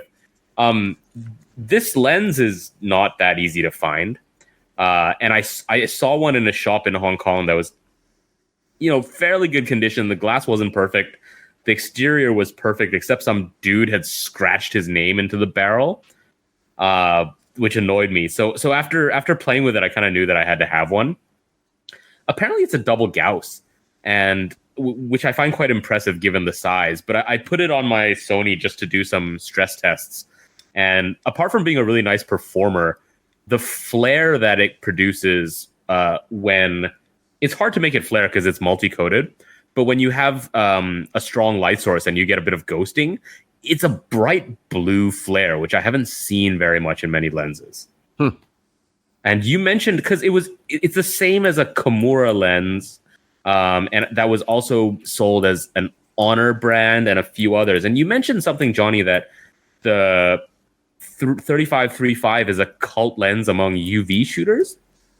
Yeah, some of them are. As a matter of fact, and that one is in particular because apparently the UV transmission, I can never keep this straight, is either very high or very low, but whichever direction it is, it's the right direction. So yeah, I guess they love that lens. So I wonder if the unusual blue flare has something to do with its. Oh, I suppose that's possible. What is UV photography, by the way? I have no idea. Dude, you got to look it up and see the pictures. It's basically the same idea as infrared photography. It's just out of the visual spectrum, but it has. I guess there's two purposes for it. One is just it looks cool, so some people like to do it because it looks different. But then there are people who do it. Like the last time I sold a specialized lens that did infrared or did UV. It was actually to someone who worked in a lab doing like scientific stuff, and they literally bought it to do, to mount this thing on a microscope or whatever, for lab use. So I mean, there's a scientific end to it as well for people who are doing, whatever. For whatever reason, you need to do UV photography scientifically. So there's that market for it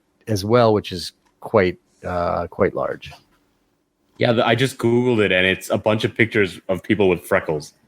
Yeah, and and the freckles are like super, super, super dark. Yeah, right. So it's like when you see landscape photos of, people who do to infrared photography that makes the trees all glowy and white. I mean, it's a similar idea as that, but it's a different end of the spectrum that our eyes are not visible to. Yeah. So I always thought it had something to do with astrophotography, but it probably does. I mean, there's probably an astro, use for it as well. I would think. I've got to say, I mean, I'm just looking at some of these shots that we're probably all looking at the moment, and there is something about it. It's like a lot of these things though. When you've got something that can give you a special effect, your immediate viewers, oh wow, that's great, and you can go wild with it, and then you start to think about it and think, well, actually, that's just interesting simply because of an effect rather than the composition or that it's been used in a particular good way. Yeah. And it's that thing to actually find what is the best way to actually use this artistically rather than just for almost like shock value, if you like. Yeah, and it's like everything. There are people that do that, that do, that do use that effect to good purpose versus using it to like cliched purpose. So that stuff is out there, right? I've got to say, and talking about people that can do these things to good effect. Ed, if you're listening, Edward Noble. This sounds like the next thing you should be looking at. So, having done your infrared and your bokeh panoramas, sure. UV photography, Ed. Yeah. So what's interesting? I was just, while you were talking, I was wondering whether different films have different UV sensitivities. Oh yeah. So I was Googling it right now, and because I'm shooting this lens and I haven't finished a roll with it, but I'm just shooting Tri-X with it. I think. But apparently HP5 has the sort of among the highest UV sensitivity of sort of normal consumer black and white films. I wonder if that would be noticeable. Maybe. Only one way to find out. Yeah. But this lens, I'm shooting it on a Barnack, and so the only thing that I wish it had were a focus tab. Yeah, that makes sense. Yeah. So then it's just sort of faster to scale focus it. Right, because it's got kind of that kind of short, very round barrel. Yeah, right. It scalloped. It feels really nice. It's solid brass. That's kind of like the Canon 50 f2. Right? I mean, it's not exactly shaped like that, but a similar idea, and it does not have a tab. You mean the 35 f2? Yeah, the 35 f2. A little. It feels a lot more robust than the Canon. Yeah. It's sort of denser, Yeah. Yeah, but similar idea, yeah. With a slightly longer throw. But it's a cool lens. I'll post the results when I'm finally finished this roll of film with it. Cool. Yeah. Right. Well, having done that, we've got a couple of emails, haven't we? I'm just wondering if we should if we should drop into those, Johnny. Yeah. How about we take a quick break and then jump back on that? Is that okay? We can do that. All right. Okay, so we're back and we're going to do some email reading and discussing. And I guess this would be a good time to say that the emails here on Classic Lenses Podcast are not sponsored by Jeppson's Malort, Chicago's very own fine, bitter Swedish liqueur. Jeppson's Malort, it tastes like a dirty doorknob. So thank you for not sponsoring us, Jeppson's Malort. If it was in Dorset in the UK, we'd throw it. Yeah, exactly. It tastes like a dirty doorknob or a Dorset knob being used as a doorknob that's been thrown into the mud, maybe. I don't know. Something like that. Yeah. Okay. Hello, Simon, Johnny, and Perry. As a user of Canon FD and Leica RF since the early 70s, I thought my experiences might be of interest to Simon in his choice. Johnny, yes. Johnny, who would this letter be from this evening? Oh, I don't know. I deleted that part accidentally. Do you guys know who it's from? I do. It's from Michael Ward. And very good. And not only that, actually, we've got the picture of Michael here, and I recognise that picture because he's on Twitter as well as Perceptive Light, because I hadn't actually made the jump between the two there. So there you go. Okay. I know that person. I've seen that picture before. So Michael Ward. From Michael Ward. Very good. All right. I'll take it from the top. Michael Ward says, hello, Simon, Johnny, and Perry. As a user of Canon FD and Leica RF since the early 70s, I thought my experiences might be of interest to Simon in his choice of FD mount camera. I arrived at the need for a good, hard-working SLR after a Russian security guard smashed my Olympus with a metal detector at Moscow airport while on my way home to Canada in 1973. On the basis of weight for weight, the Canon FTB was about the toughest thing on the market. I still have it, but the light meter has died. Much of my work requires close-up, so SLRs are essential, even though I have a preference for rangefinders. The bulk of my professional work was for garden magazines, urban landscape designers, and planners. Some work required manual focus, and for that, some work required MF. In this case, that's going to mean medium format. And for that, I have a Pentax 6.7 kit with the 75, 105, 150, 2.8, and 200. The 150 2.8 is seldom mentioned, but is a stellar lens.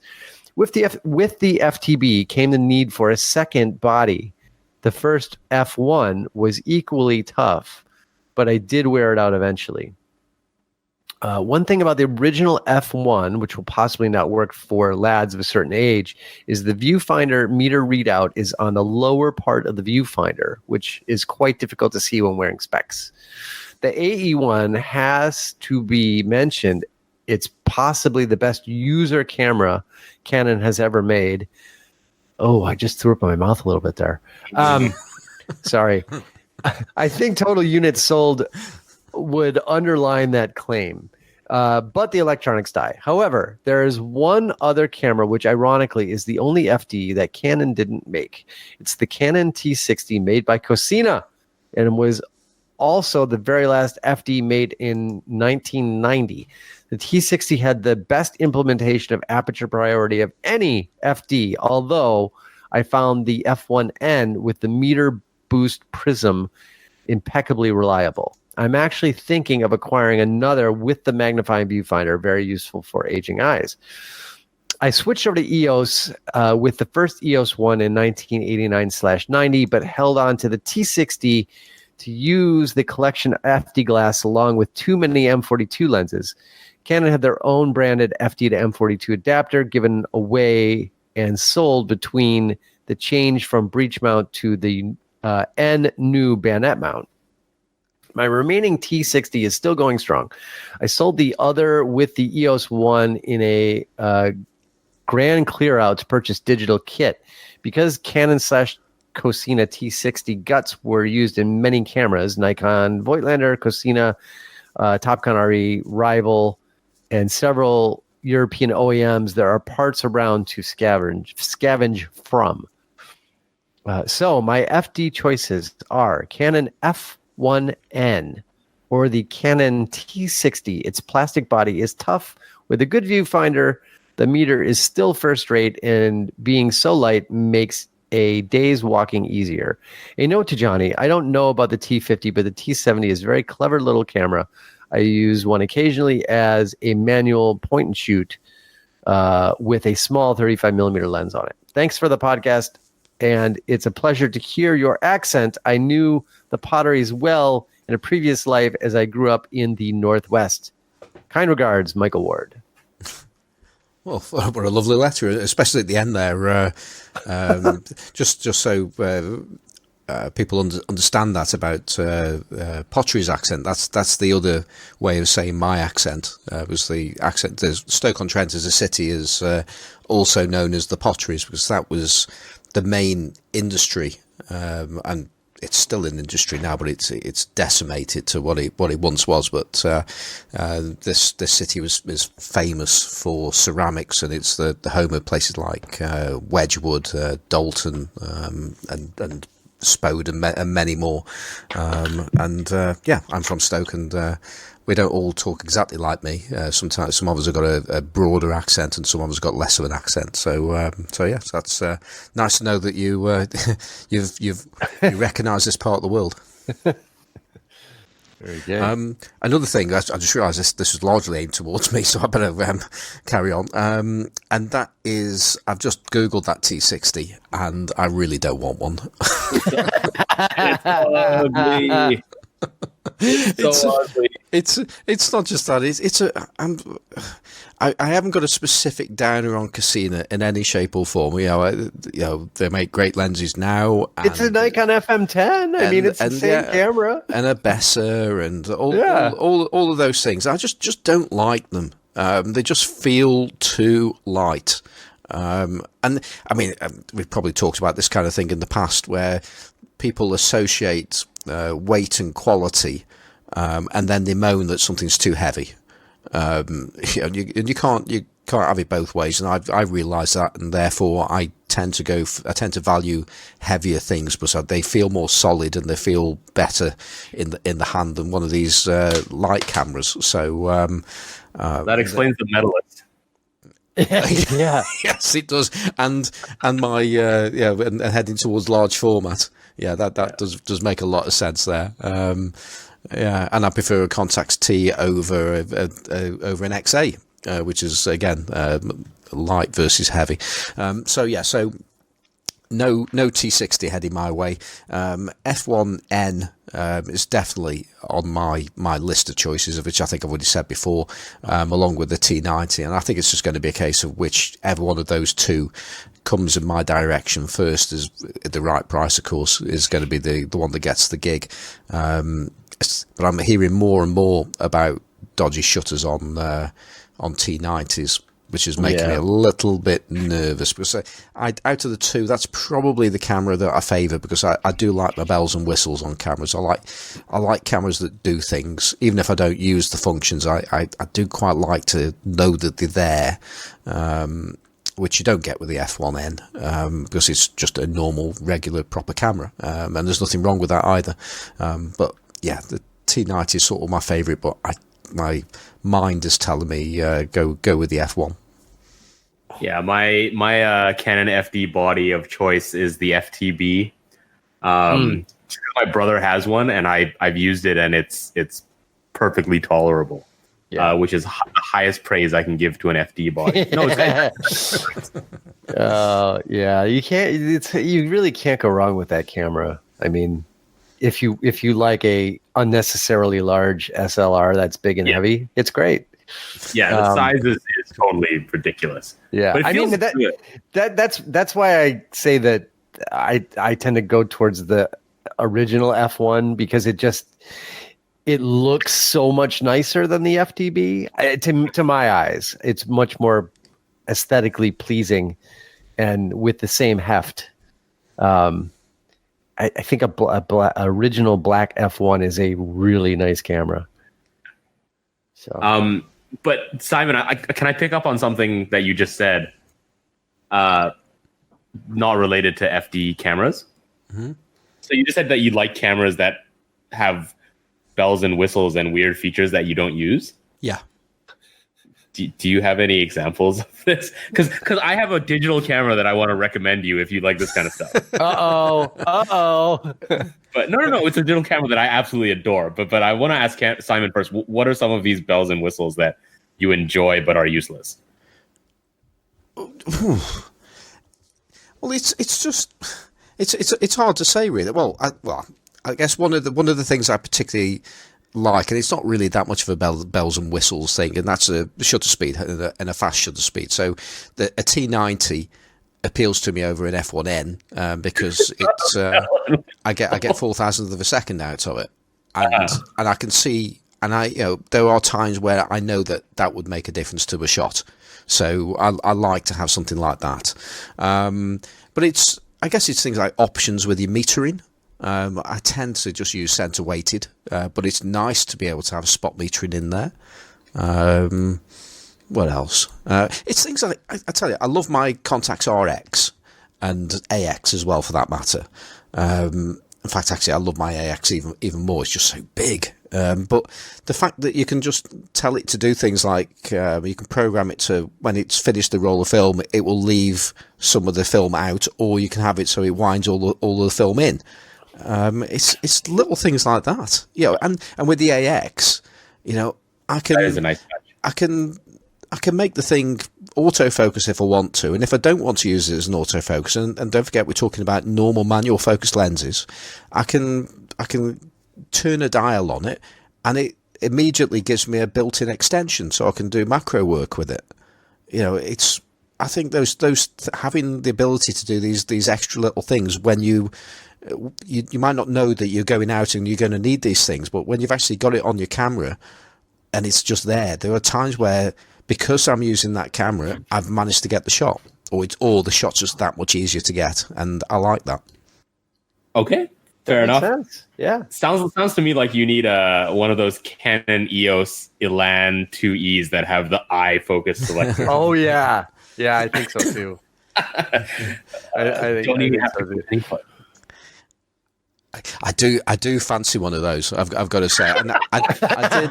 Of course you do. Yeah, I had one as well, and I didn't have a Canon autofocus lens to try it with at the time. It's kind of fun. I mean, I've messed around with them at the shop, and it kind of halfway works. I think it sort of works.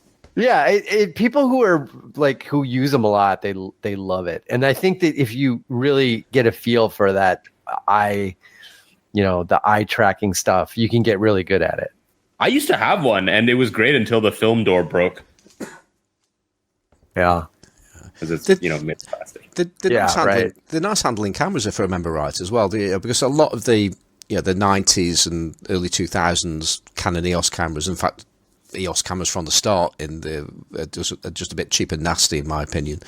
But pretty much everybody else's cameras except Contax, it seems we're heading in that kind of direction.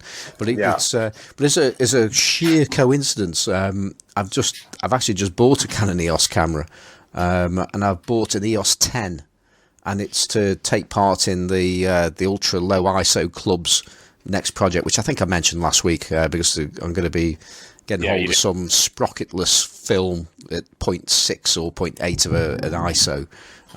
And that is one of the cameras that's known to be able to take that film without a problem. So looking forward to that. And actually, I'm just going to say there's a little story attached to this. I've only bought it over the weekend, but it's one of those eBay deals that you do where you spot something and it's got a price on it. No, it's on it as an auction, and you've got a best offer. So I think, let's bang in an offer there. So I did. So I put the offer in, and it was a little bit more than the starting price, but it wasn't a lot of money. And the offer got ignored, and I sniped it, and I sniped it for less than my offer, which always makes me feel good. That's great. Yeah, that's great. Yeah. Can we just really, really quick? So your offer was less than the starting price, and they didn't accept it?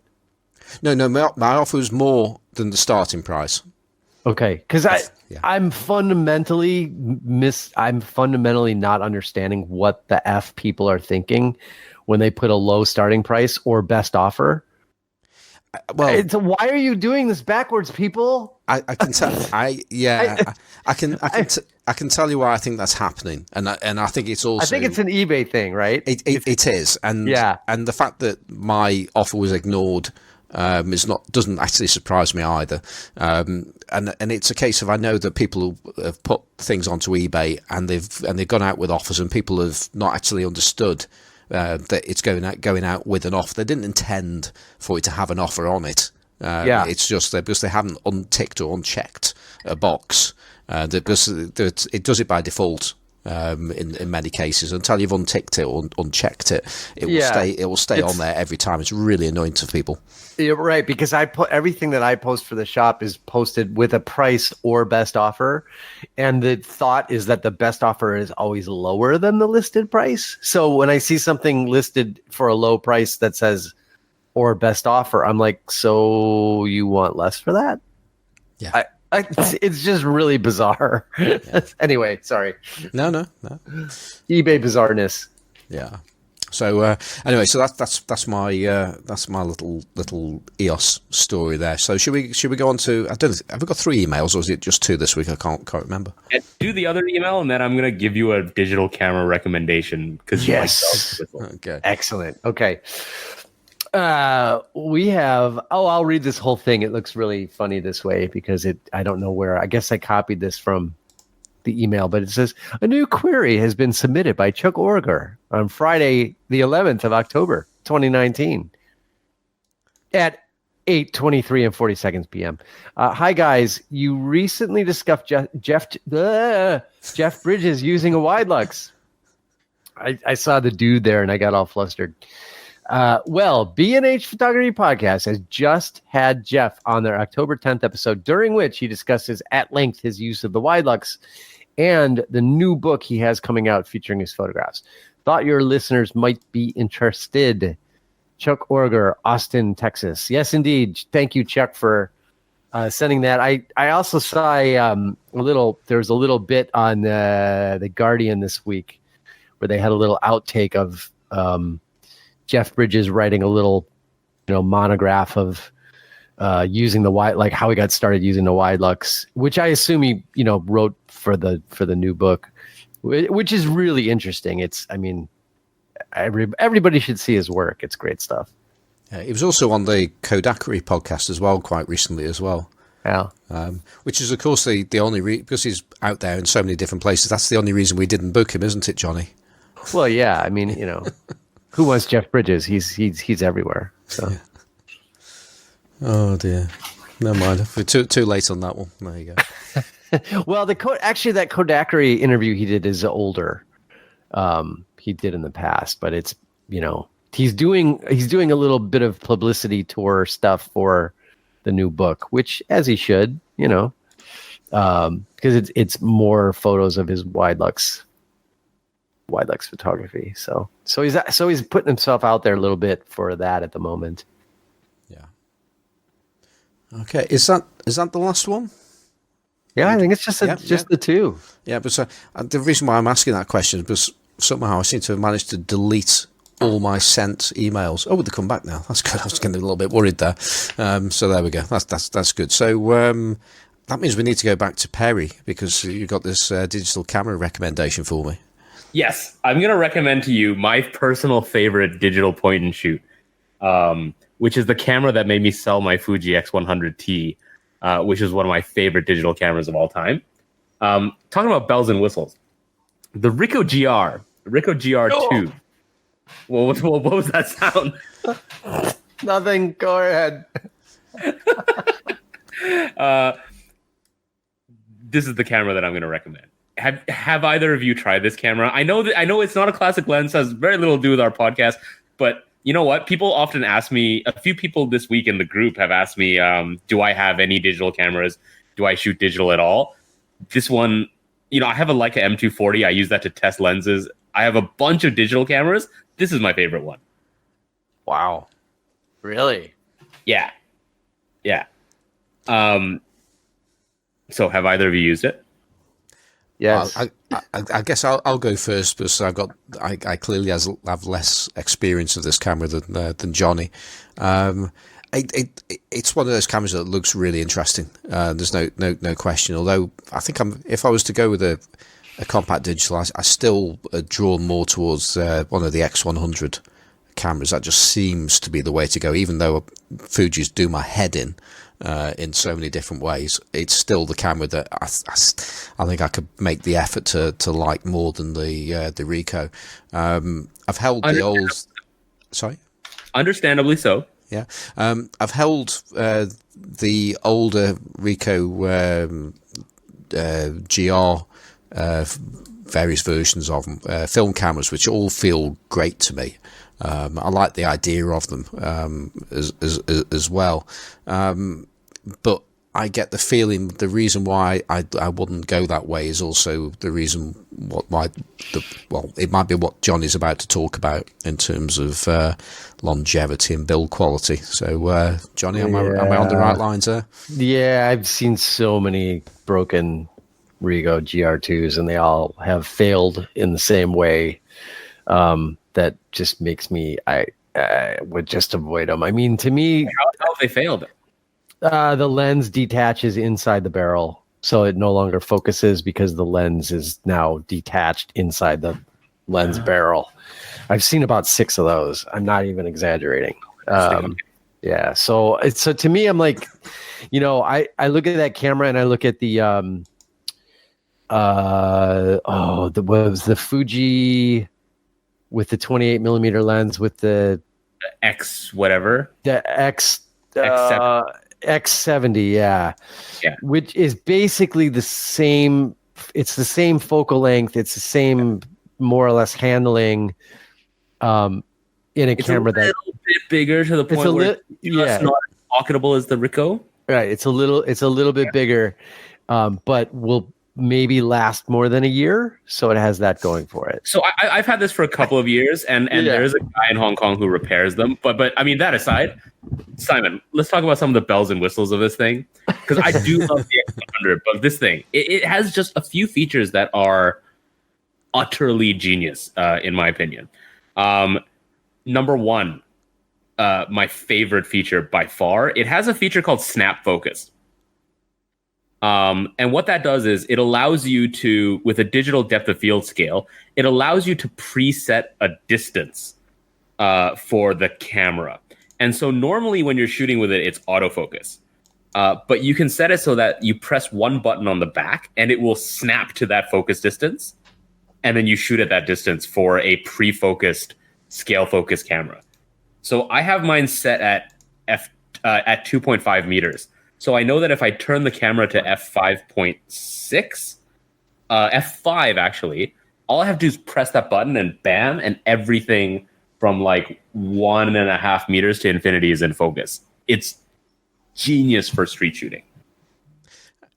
And I can absolutely see the point there. And again, that's, the GR cameras are well known and favorited by street shooters, and I think that's probably the other reason why I do wonder if it's really for me, because I'm just not that kind of shooter, really. That's fair. I mean, it's got a built-in macro mode. I guess most cameras have that. It has a built-in ND filter for something this size. Mm-hmm. And just, this thing is awesome. There's so much customizability about it. Built-in flash. It's truly pocketable. Yeah. If you want to sell it, is this for sale? No, hell no.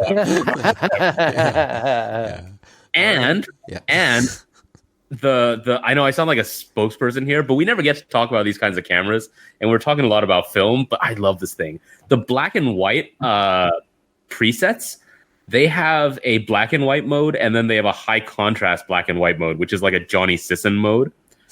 And I've sort of started using that lately because it looks really good. It really like jacks up the contrast in all the right places. So there's my little sort of Ricoh GR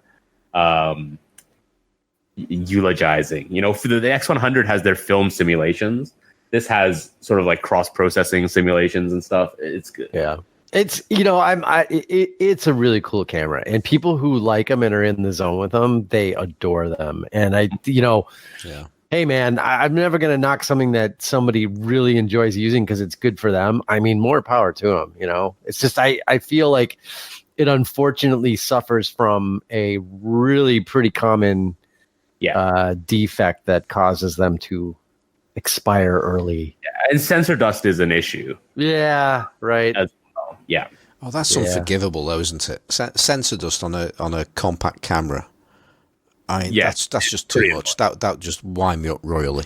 Yeah. I mean, nobody's immune to that, though. I mean, you can almost any compact camera can get dust in it eventually, but yeah, it does suck though.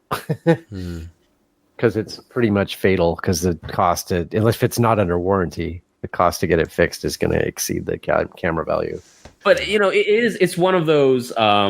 Well, the guy again, I'm lucky. The guy in Hong Kong who fixes them does it for relatively cheap, and he will just be able to fix those common issues plus a couple of the common electronic issues. And I can't believe I'm being the champion of digital here, but it's also one of those cameras where its digital presets do something that I can't achieve myself, kind of like some of Fuji's presets. So that's nice too. But my favorite way of shooting this camera actually is to turn off the display at the back and stick a 28mm external viewfinder on the top. Now that I like, Perry G. And I like. And then just, incorporate both the autofocus and the snap mode, right? Yeah. So I have the shutter button for shooting autofocus with the external finder, or if I'm not sure, then I just hit pre-focus at 2.5 meters and bang. Yeah, that I could totally be down with. I personally cannot stomach shooting a camera off a back screen at all. But yeah, I really like the idea of digital like point and shoots with external finders on them. I think that's rad. And it's pocketable. Yeah, that's pretty cool. Yeah. Well, talking of positive digital stories, I think we're going to have to leave mine to another week. Because we've gone on for long enough. And interesting, we did talk about last week about saying, how long's too long on the podcast, and we did get a few responses in the group, our dedicated Facebook group for the podcast, and other places, and there was no real consensus that came out of it. In fact, not many people were bothered to actually say anything about it, to be honest. So, and on that front, actually, I'm going to. Actually, there was somebody who was saying about an hour and a half as perhaps a sweet spot. But it's all going to be down to the way people actually listen to podcasts and how they actually fit in their lives. And long shows are also popular with some people as well, including Mr. Nigel Cliff, who has donated to us again on coffee.com. That's ko-fi.com. If you do search for Classic Lenses Podcast, you'll find our page and you can help us out if you wish. And Nigel Cliff has donated again, and his comment was, if you shorten the show, you will receive... Oh, I can't read, can I? I'm hopeless at this. Just give me some haikus to butcher as well. Okay, I'm going to try again now. It's only one sentence as well, and I can't manage it. If you shorten the show, you will lower the price of the cuff. Okay, I'm just going to basically, if we make it shorter, he's not going to give us as much money. There you go. So there we go. I think that was almost sounding very poetic the way you were reading it. Just the pacing of the lines, Simon. And Perry could probably tell us based on the syllables why that's so. But that was sounding really good. Yeah, I'm still getting people messaging me just about how badly I was destroying. In fact, actually, you got some stick as well, by the way, Johnny, for your readers some haikus as well recently. So there you go. We can only have Graham Jago on the podcast to read haikus or poetry, or possibly Perry. I don't think there's been any specific criticism of Perry's reading of poetry. No. And he has great knowledge of poetry as well, as we've learned. So that would explain everything. So quickly, just to say thank you to James Thorpe and Brian Walworth as well, who have also donated to us as well. So that's great, obviously. So thank you very much for that. Okay, so is there anything that we need to get off our chest before we start doing shout outs and things like that? I do. It's it's not a retraction. I guess it's a clarification. So I had mentioned back another one episode ago, maybe it was more than one episode ago, that Lucas Frazee was sending me Lucas Frazee was sending me his Canon P, and I'm like, I don't know why he's getting rid of it. It's crazy. I don't know why he's getting rid of the Canon P. And he wanted me to clarify that he was getting rid of the Canon P because he cannot see the frame lines when he has his glasses on. Oh, totally understood. Yeah. So, which I could understand, except, just throw an external finder on that bad boy and be done with it. But whatever, it's all good. So to quote Lucas, I'll just read the quote here. And I sold you the P because my glasses were just effing up my shit up on me. I'm waiting for the FedEx guy to show up before I can get the post today to send you this P. I'm including the Cyranar and its milky haze problem that will be your problem now. So there you go. So when I got this from Lucas, he wanted to throw in for a small additional sum a Canon Cyranar 51.8 that has completely hazed over. I'm like, no, dude, keep it. So was that the lens he posted some pictures of that you couldn't see through? The grasshopper grasshopper haze. The grasshopper haiku, exactly. So we've come full circle on the haikus. Yeah. So yeah, that apparently is on the way here. Also, I guess he said we might as well just continue this conversation that took us a short detour in the middle here into 1980s clock radios. I won't read that bit. But he said, I'm also including a Spotmatic F and an OM1N because I can't be bothered to sell them. So thank you very much, Lucas, with the bad eyes. And I think it's got to be said, Lucas, you need to get yourself another job. Yeah. Because this job where you can't make a Monday recording to get on the show, it's just not working for you. Right. And I think you need to take a good hard look at yourself and do something else so you can come on the show. Absolutely. Totally agree. Yeah. Right then. So, Perry, any shout outs you might want to do? Any shout outs? No, I do not have any shout outs this week. Okay, and Johnny, any shout-outs? I want to just do a shout-out to our friend John Bruning for the suggestion of the proper Gatorade bottle, because it came in very handy today, John, and I thought of you. Oh, dear. So we have a show with a trucker torpedo. Okay. I do have a shout-out. Yeah. Sorry. Can I? There's a guy on Instagram there's been quite a few people messaging me lately asking about lenses and stuff. And there's a guy in Calgary who on Instagram goes by Calgary_street, and his name is Gary Clennon. He shoots 6x17, 4x5. But he's been asking me about the Bronica RF645. Mm-hmm. And after a bit of a chat with me, he has gone and purchased one to replace his Fuji GS645 if he likes it. And he just says that apparently I'm a bad influence. So yeah, give him a little shout out for that, because that camera is fantastic and he's going to enjoy it, I think. Yeah. And I think anybody that comes in to contact you with it, especially for the first time, ends up going onto eBay immediately, or certainly something on those lines. But that's what happened when you came onto the show originally. But I was thinking perhaps I do want a Ricoh GR as well. So it sounded good. So right, I've got a quick shout out, and it's going to be for the Darkroom group that I'm part of, which is on again on Tuesday night. So if anybody wants to come along and develop some film and maybe do a bit of printing as well. I say maybe because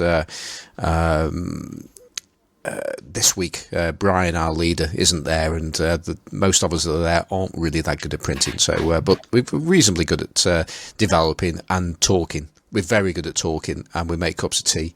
And so if anybody wants to come along to have a cup of tea and talk about cameras and maybe do something else, then you'd be very welcome. So just get in touch with me via one of the many ways that you can get in touch with me, and I'll give those out at the end of the show. Okay, so Perry, how can... On darkrooms, by the way. Sorry? Just quickly on darkrooms. Yeah. While you're talking about your darkroom meetups. Last week, you guys had that letter from Mike Epstein about the tattooers and his prints. So he has a darkroom that he goes and prints his stuff here in Hong Kong. And we're actually trying to find a time where he's going to go where I'm also free. So the next time that he goes to his darkroom, I might be tagging along and have some stories to tell after that. Oh, cool. I have not been in a darkroom since 2009. Wow. Yeah. I've got to say about darkrooms as well. When you get in there, you're not going to want to come out. When I was in university, the Hart House darkroom at the University of Toronto, it was $25 for an annual membership, and they supplied all of the equipment and chemicals. So you just had to bring your own paper and negatives. And I pretty much lived in that place for half of my college education. Well, from my perspective, I'd never done darkroom, never done my own processing. Even back in the days in film, I had it done somewhere else. And when I got involved with the 6 Towns darkroom, it was more about processing the film, because I wasn't really that bothered about printing. And but when you actually experience printing for the first time, or you see it happening, you just can't help be drawn in. And it's just a wonderful thing. So if anybody's never done it and they think, oh, it's not really of any interest to me or to you, then that might well change if you actually experience it, because it's just a wonderful experience. Yeah, it's good fun. Yeah. Okay, Smells so... great.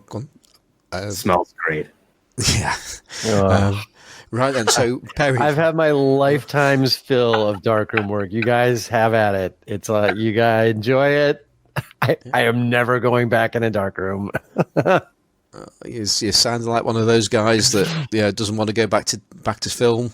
I'm fine with film. I'm just not fine with spending 8 hours in darkroom anymore and smelling like shit and feeling like shit the next day. I'm done. Okay.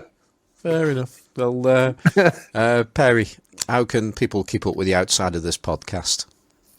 You can find me on Instagram and Flickr at PerryG, or, well, don't go to perryg.com. It never gets updated. Okay, and Johnny? I'm at Assistant Photography on Instagram, and I am at Central Camera Company in Chicago most days of the week. You can find me there. And what if you want to get in touch with the show in any way? Couple ways to do that. You can send us an email at classiclensespodcast@gmail.com.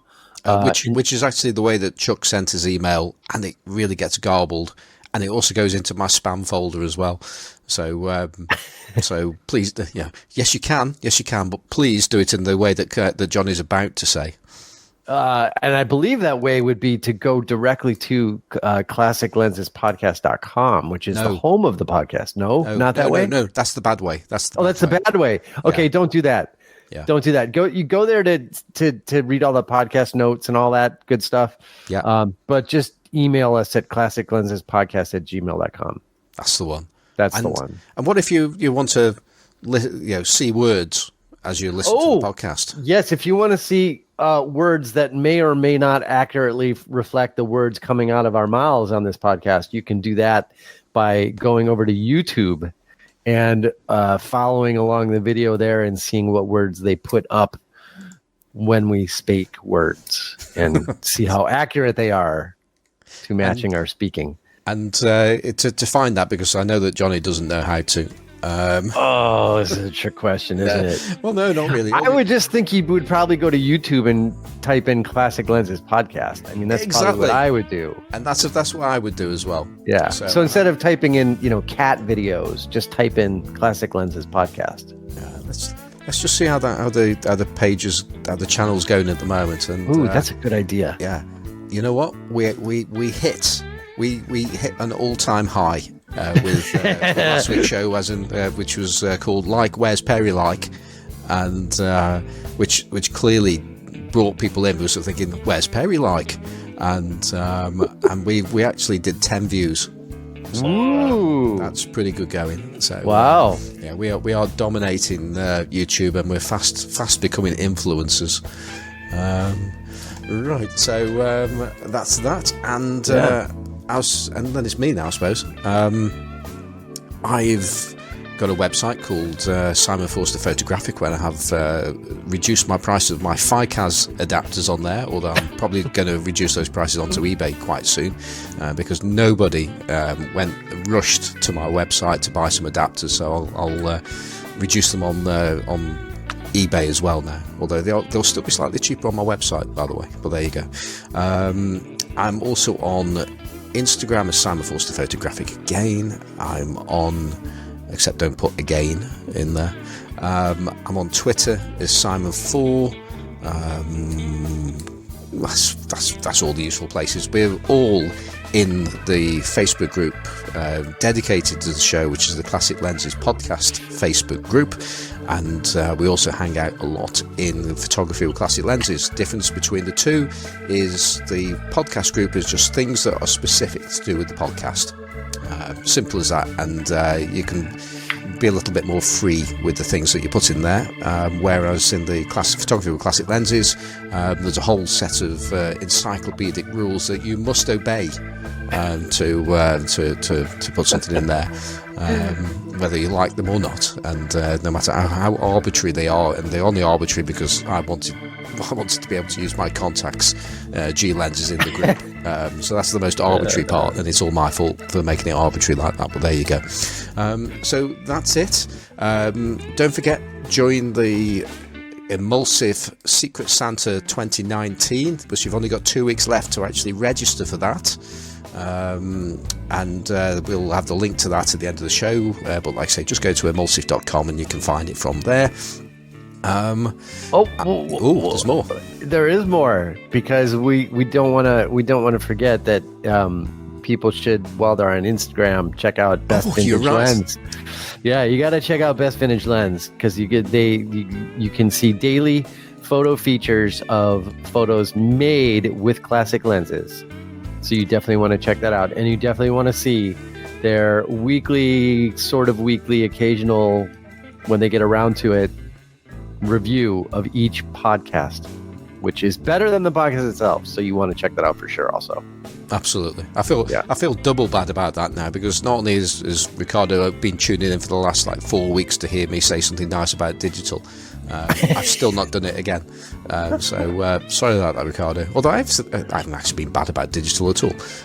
But yeah, I will get to talk about my positive digital story one day, if I can remember what it was. So there we go. So our music is by Kevin MacLeod of Incompetech.com. It's called Octo Blues, and we like it. And that's it. So I hope you've enjoyed this week's show, and if you can, be like Carl.